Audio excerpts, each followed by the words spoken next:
पाठ 14 मार्गदर्शक। पाठ प्रवेश। हमारे देश भारत को 200 सालों की गुलामी के बाद 15 अगस्त 1947 को आजादी मिली। इस आजादी की कीमत असंख्य देशभक्तों ने अपनी जान देकर चुकाई। इसलिए यह अत्यंत आवश्यक है कि प्रत्येक भारतवासी इस अमूल्य आजादी पर किसी भी प्रकार की आंच न आने दे। आजाद भारत को सुचारू रूप से चलाने के लिए सन 1950 में संविधान लागू किया गया, जिसके अनुसार देश का हर निवासी अपने अधिकारों की रक्षा करने में सक्षम है। यह संविधान देश के शासकों के लिए एक उपयुक्त मार्गदर्शक है। आजादी के कुछ ही वर्षों के उपरांत प्रत्येक नेता क्या सोचता था, इसकी झलक भी इस लेख में मिलती है। क्या तुम कभी रास्ता भूले हो? ज्यादातर लोग कभी न कभी राह से भटक ही जाते हैं। यह कोई निराली बात नहीं है, परंतु एक गलत मोड़ पर जाने से सही जगह पहुंचने में बहुत कठिनाई हो सकती है। इसलिए प्रत्येक व्यक्ति को किसी न किसी रूप में मार्गदर्शक की आवश्यकता होती है।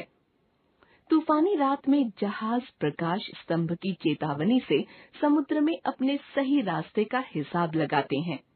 शहरों में सड़कों के नाम पट्ट या अन्य जाने पहचाने चिन्ह लोगों को राह दिखाते हैं। जंगल में अकेले राही को दिशा की जानकारी सितारों, सूर्य या चंद्रमा से होती है। तुमने देखा होगा कि बैलगाड़ी चलाने वाले अक्सर निश्चिंत होकर सो भी जाते हैं, क्योंकि वे जानते हैं कि उन्होंने जो राह पकड़ी है वह उन्हें ठीक स्थान पर पहुंचा देगी। एक जगह से दूसरी जगह जाने वाला हर व्यक्ति यह आश्वासन चाहता है कि वह अपने रास्ते से भटका नहीं है, और यदि उसके पास गंवाने को न समय है और न शक्ति, तो आश्वासन और भी जरूरी हो जाता है। आजादी पाने के बाद भारत को काफी लंबा रास्ता पार करना था। उसे भयंकर गरीबी की दशा से उस स्थिति तक पहुंचना था जिसमें प्रत्येक भारतीय की जरूरतें पूरी हो सकें, और निश्चय ही भारत के पास व्यर्थ गंवाने के लिए न समय था और न शक्ति। गरीबी हटाने और पैसे जुटाने के तो बहुत से तरीके हो सकते हैं। मेहनत की कमाई, चोरी, धोखाधड़ी, डकैती, कर्ज लेना, जुआ खेलना या कोई छिपा खजाना ढूंढ निकालना आदि। यदि एक आदमी का मामला हो तो वह स्वयं इनमें से अपनी पसंद का एक रास्ता अपना सकता है। परंतु करोड़ों लोगों का देश क्या करे? देश के सब नागरिकों को मिलाकर यह फैसला करना जरूरी था कि संपन्न होने के लिए वे कौन सा रास्ता पकड़ें। यदि बहुत से बच्चे एक बड़े पत्थर को अलग अलग दिशाओं में लुढ़काने का प्रयत्न करें तो पत्थर टस से मस नहीं होगा, किंतु 1, 2, 3 हाँ जोर लगाकर हैया कहकर सभी एक दिशा में जोर लगाएं तो वे तुरंत ही तेजी से लुढ़कने लगेगा। इसी तरह भारत के लोगों के लिए भी जरूरी था कि वे एक राय से अपना रास्ता चुनें और मिलकर एक ही तरफ जोर लगाएं। स्वतंत्र होते ही भारतीयों ने अपने लिए एक प्रकाश स्तंभ की स्थापना कर ली थी, ताकि अगर वे राह से भटक जाएं तो सही दिशा की रोशनी से फिर रास्ते पर वापस जा सकें। यह प्रकाश स्तंभ था हमारा संविधान। जनता का विश्वास, आस्थाएं, आशाएं और आकांक्षाएं क्या हैं? हम किस प्रकार रहना चाहते हैं और कैसी सरकार चाहते हैं? इन सब बातों को इस महत्वपूर्ण दस्तावेज में लिख दिया गया है। इस संविधान को तुम आधुनिक भारत की पवित्र पोथी कह सकते हो। यही संविधान हर फैसले में हमारी सहायता करता है, शंकाओं को दूर करता है और पथ प्रदर्शक की तरह सदा राह दिखाता है। हमारा संविधान क्या कहता है? एक तो यह कि भारत में जो कुछ भी होगा जनता की राय से होगा और भारतीय लोगों की इच्छा सबसे बड़ी चीज मानी जाएगी। दूसरा यह कि हर भारतीय को न्याय, स्वतंत्रता और बराबरी का अधिकार मिलेगा और सरकार उसके इन अधिकारों की रक्षा करेगी। हर व्यक्ति आदर और सम्मान का पात्र होगा। भाईचारे की भावना बढ़ाने के लिए शासन सदा चेष्टा करता रहेगा ताकि भारत की एकता पर आंच न आने पाए। संविधान की सबसे महत्वपूर्ण विशेषता मूल अधिकार हैं। ये वे अधिकार हैं जिनका हकदार प्रत्येक भारतीय जन्म से ही हो जाता है। किसी को इनसे वंचित नहीं किया जा सकता है और न इन अधिकारों को छीना जा सकता है।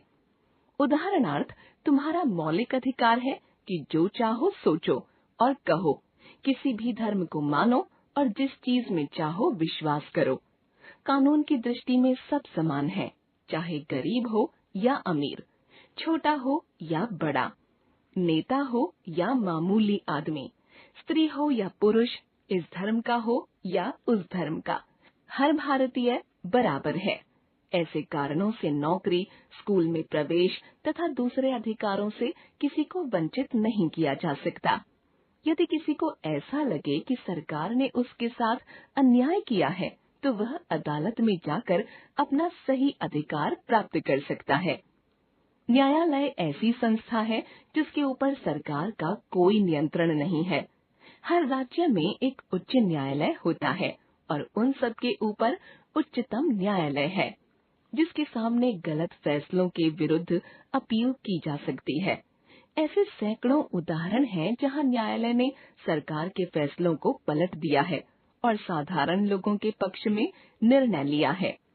ऐसी स्थिति में कोई भारतीय अपने को कैसे असहाय समझ सकता है? अंग्रेजों के जमाने में ऐसा नहीं था। बहुत कम भारतीयों को मतदान का अधिकार था। अंग्रेजों के मामले भारतीय न्यायाधीशों के अधीन नहीं थे।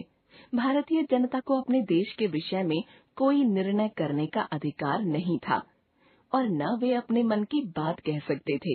यदि कहते थे तो उन्हें जेल भेज दिया जाता था। अंग्रेजी राज से पहले भी देश में लोगों की दशा अच्छी नहीं थी। सभी भारतीय बराबर नहीं थे। कोई बहुत अधिक संपन्न था तो किसी के पास कुछ भी नहीं था। कोई अत्यंत शक्तिशाली था और कोई बिल्कुल निस्सहाय। उन दिनों भी अमीर लोग अपने फायदे के लिए गरीबों पर अत्याचार करते थे। देश के हर भाग में अलग अलग कानून और नियम थे। साधारण लोगों का सारा जीवन ऐसे व्यक्तियों पर निर्भर था जिन पर उन्हें जरा भी भरोसा नहीं था। शासन चलाने वाले जो जी में आता कर सकते थे, चाहे गरीबों पर उसका कितना ही बुरा असर पड़े। विभिन्न धर्मों के लोगों में आपस में भाईचारा नहीं था। कुछ भारतीय दूसरे भारतीयों को अछूत समझते थे और उनके साथ बहुत बुरा व्यवहार करते थे। जिसका जन्म गरीब परिवार में होता था, वह सदा गरीब ही। अधिकांश लोग अपनी बुरी दशा को भाग्य का लेख मानकर संतोष कर लेते थे। हमारा संविधान ऐसे वातावरण को बदलने में हमारी सहायता कर रहा है। भारतीय लोग अब अपना भाग्य स्वयं बना सकेंगे। जिस नए भारत का हम निर्माण कर रहे हैं, इसमें लोगों की इच्छाओं और उनके स्वप्नों का भी उतना ही महत्व होगा जितना उनकी आवश्यकताओं का। किसी भी भारतीय की उपेक्षा नहीं की जाएगी, चाहे वह कितना ही साधारण क्यों न हो। स्वतंत्रता, न्याय, बराबरी, सद्व्यवहार और भाईचारे के ये आदर्श हमारे पास कहाँ से आए? इनका कुछ अंश तो हमारे दिलों की आवाजें हैं। कुछ हमारे राष्ट्रीय अनुभव से जन्मे और कुछ हमने दूसरे देशों से भी सीखे। जैसे प्यासा पानी को तरसता है, उसी तरह हमने भी अंग्रेजों के जमाने में आजादी की कल्पना की थी।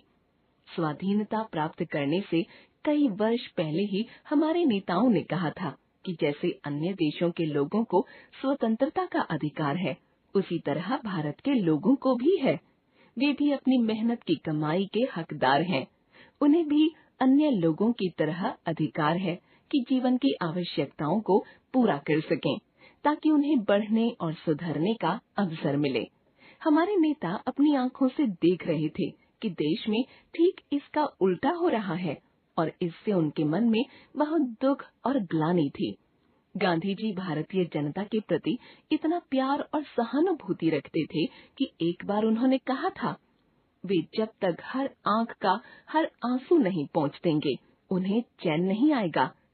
आजादी से कुछ समय पहले भारतीयों को याद दिलाया गया कि उनका देश सदैव ही अनेक धर्मों और अनेक विश्वासों का घर रहा है।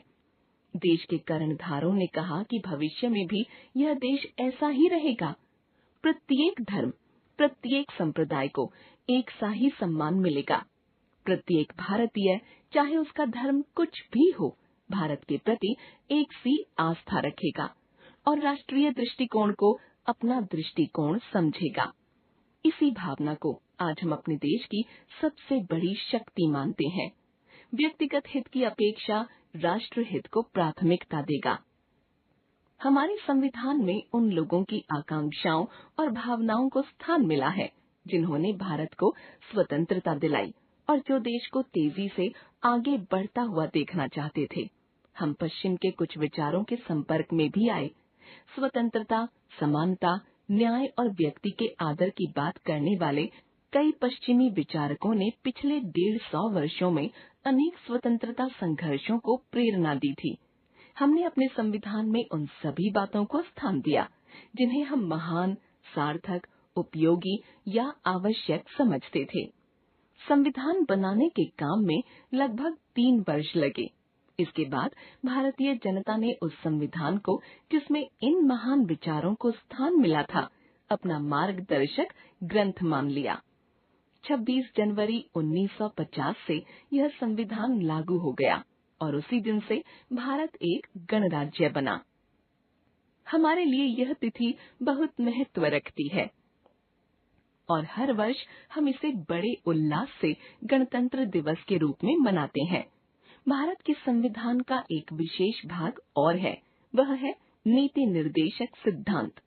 शेष संविधान तो हमें राह दिखाता है, पर ये सिद्धांत बार बार हमारी आंखों के सामने उस लक्ष्य की तस्वीर रखता है जहां हमारे देश को एक दिन पहुंचना है। इन सिद्धांतों से हमें देश की नीति निश्चित करने में सदा सहायता मिलती रहती है। ये सिद्धांत क्या है? यह कि भारत सरकार सदा लोगों की भलाई को सबसे बड़ा धर्म मानेगी और ऐसा देश बनाने की कोशिश करती रहेगी जहां हर भारतीय हर मामले में समान हो, चाहे वह मामला धन का हो, शक्ति का हो या जीवन सुधार के अवसर का। यूँ समझो कि हम ऐसे भारत का निर्माण कर रहे हैं जहां किसी प्रकार की जाति पाति, वर्ग भेद या अन्य भेदभाव न हो और जहां देश के हर निवासी को हर चीज में बराबर हिस्सा मिले। सब अच्छी बातों की तरह ये बातें कहने में तो सरल हैं, पर करने में कठिन। लेकिन ऐसे भावों को आदर्श मानना और बराबर दोहराना भी एक बहुत बड़ी बात है, विशेषकर तब जबकि ये कई शताब्दियों से इस देश में व्यक्त न हुए हों। हमारा संविधान कहता है कि लोगों की इच्छा सर्वोपरि मानी जाएगी, पर लोग अपनी इच्छा प्रकट कैसे करते हैं? देश का हर निवासी एक ऐसे व्यक्ति को अपना प्रतिनिधि चुन सकता है जो उसके हित की बात सरकार तक पहुंचा सके। छोटे से छोटे गांव की पंचायत से लेकर राष्ट्र की संसद तक यही बात लागू है। इस प्रकार प्रत्येक बालिग इस देश का शासन चलाने में भागीदार बन सकता है। अधिकांश लोगों की इच्छा के बगैर इस देश में कुछ नहीं हो सकता। यह हमारे लिए बड़े संतोष की बात है, क्योंकि भारतीय जनता की आवाज बहुत दिनों तक विदेशी शासक और राजा महाराजा दबाते रहे थे। जब हमारा पहला आम चुनाव हुआ तो हमें राज्यों की विधानसभाओं और राष्ट्रीय संसद के लिए 4,400 प्रतिनिधि चुनने थे। कुल मिलाकर 17 करोड़ 60 लाख लोगों ने मतदान किया। ये सब पढ़े लिखे नहीं थे। विश्व के किसी भी देश में पहले कभी इतनी संख्या में लोगों ने एक साथ चुनाव में भाग नहीं लिया था। सबने इस बात की प्रशंसा की कि यह बड़ा चुनाव न्याय, शांति और निष्पक्षता से पूरा हो गया।